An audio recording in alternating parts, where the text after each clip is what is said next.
এখন যাচ্ছি মেরা ভাইয়ার দিদির রেজিস্ট্রি নাকি এঙ্গেজমেন্টে। তো দিস ইজ মাই লুক। আর টাকা একবার আমার ক্লিপ নিতে হবে। তো এখন বাজে রাত্রির 9টা, আমাদের যাওয়ার কথা ছিল 7:30টার সময়।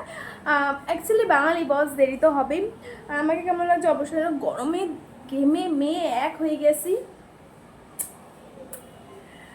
আর আমাকে একটু খারাপ লাগতে পারে, কারণ এসব কানে আমি কোনোদিন পড়ি না, হঠাৎ করে আজকে পড়তে হলো। অন্যানে ওসব নিতে হয় নাকি? ও ঠিক আছে, চলো।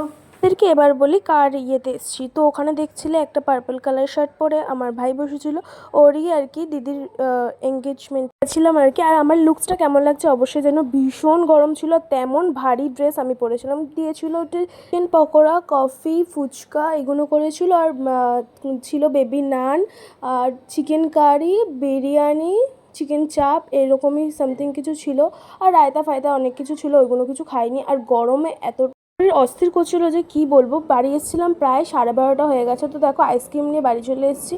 আমার এতটাও এনার্জি নেই ফটো ভিডিও তুলবো। তো তারপরে দেখো ড্রেস চেঞ্জ করে নিয়ে তো মাসি চলে এসেছিলো। মাসি এখানে হচ্ছে ভগবানের একটা এনেছিল, আর সম্পাবড়ি এনেছিল, মাই ফেভারিট।